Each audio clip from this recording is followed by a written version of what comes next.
driver, like, I'm going to go to my community college and I'm going to find it. So very quickly, I'm actually not going to go over all these grants. This is just an illustration of kind of the level of grant activity going on.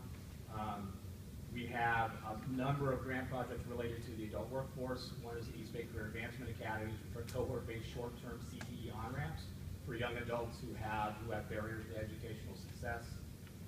Some of you may have heard of Design It, Build It, Ship It. It was our $15 million Department of Labor tax grant that includes 10 colleges. Sometimes it seems like I don't do any grants that have less than 10 colleges. Doesn't it get kind of crazy sometimes? But that's to really kind of expand and improve pathways in advanced manufacturing, transportation logistics, and bioscience related manufacturing. The AB 86 adult education work, that's not administered by my division, but I'm very involved in that partnership. Occasionally I feel like with all these grants and all the systems, I feel like I'm speed dating every system in the region right now. And the CTE Enhancement Funds, this is new money from the State Chancellor's Office. CTE programs, as I'm sure your K-12 folks have told you, are much more expensive than regular education programs to offer. And so this is a special pot of money to help us really improve our programs, make the investments we need to build capacity. We're using $819,000 to completely revitalize all of our information technology and computer science programs, doing district-wide curriculum alignment, so the students can take the same core courses at any of the 3 colleges, pick up the specialty courses at the other colleges in the district, and have access to every degree in the district, regardless of where they actually start. And then what we're going to talk more about here are K-14 pathway programs. We have an SB 1070 Career Technical Education Grant for $1.8 million, and that's with like literally 14 colleges and no 4%, and like over 40 K-12 districts to build better systems to connect K-12 and community college. So we're looking at things like dual enrollment, like data tracking from K-12 into community college, systems alignment questions, marketing and branding of career and technical education, because we're still living in the residual space left by tracking in the 70s and 80s, where if you were white, you went to college, and if you were of color or low income, you went into voc ed. We know that's not where we are now, but that's still out there. We're trying to figure out how to get around it. And finally, the California Career Pathways Trust work, which is what I'm really going to talk about. And so the genesis of this presentation was really a briefing of our board of trustees around the way the colleges are looking at the K-14 intersegmental work. So it's very college-y in terms of the perspective that this is presented. That's why I'm glad Joanne actually went first to talk about the pathway program that she has, because that's not where I'm working down that deeply. We're really looking at that momentum point from K-12, from high school into community college, and what can we do to really kind of make that a much stronger transition point. So, I think as everyone knows, we're up to about $500 million in investments by the state through CDE and California Career Pathways Trust grants. They provide up to $15 million for consortia of K-12 jurisdiction community colleges and industry partners. And really, it's the same thing I've been talking about, the use of career development and career exploration and career pathways as a way to increase college and career readiness for high school students. This is a post-secondary success initiative. It's not we're going to take high school students and make them all go get jobs. This is about really helping them succeed in college.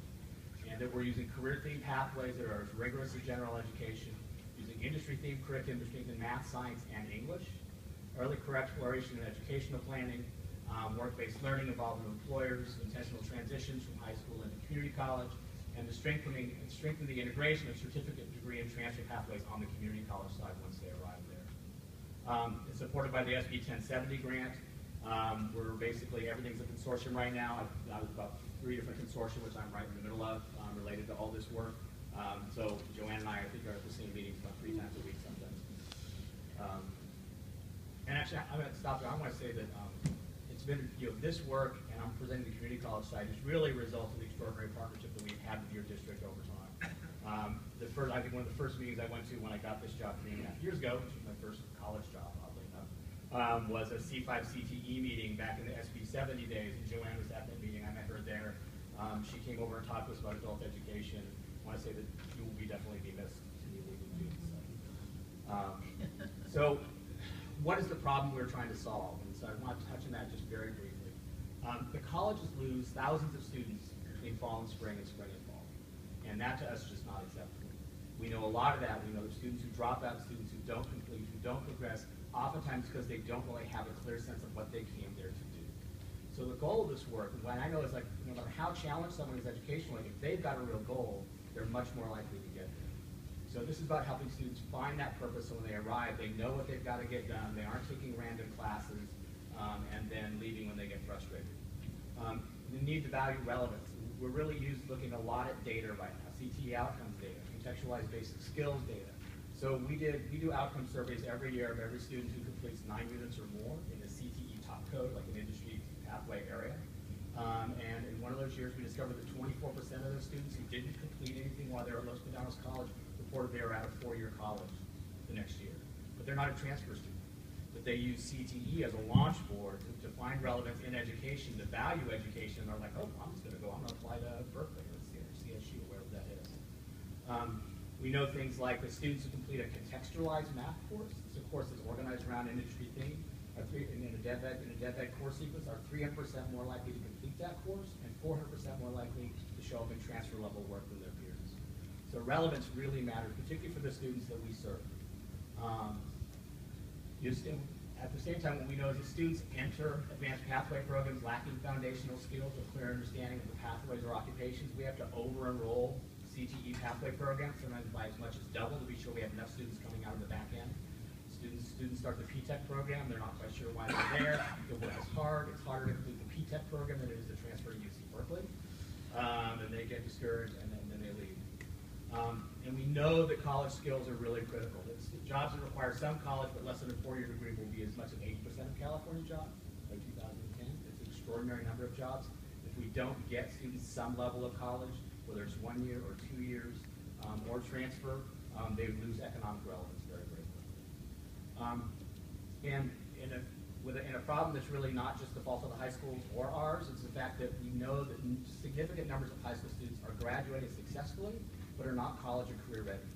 And it's not because anyone's doing a bad job, it's because we haven't had the important conversation about what college and career ready means. And that's a long, difficult, hard conversation. We're having it in adult ed, we're having it in CCPT, but it's the most important conversation I think we may ever have. So these are the two grants that are out there right now. So there's 2 CCPT grants worth about $23 million. The Diablo Gateways to Innovation, which includes every district in Alameda and Contra, Costa, East of the Hills except Academies and Liberty. And then there is a East Bay Pathways Consortium, we call it the 880 grant, and that's a $15 million grant, and it straddles the 80, 880 quarter on the other side of blue.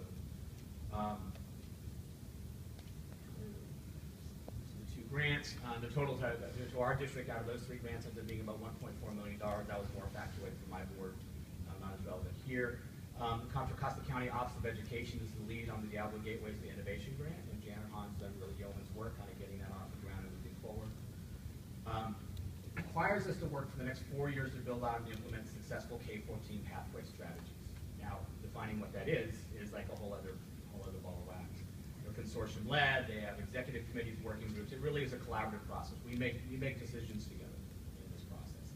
It can't be K-12 is leading community colleges or community colleges leading K-12. It's really got to be back and forth. We've mostly been doing a lot of regional convening this year, learning a lot about what we don't know, to be perfectly honest.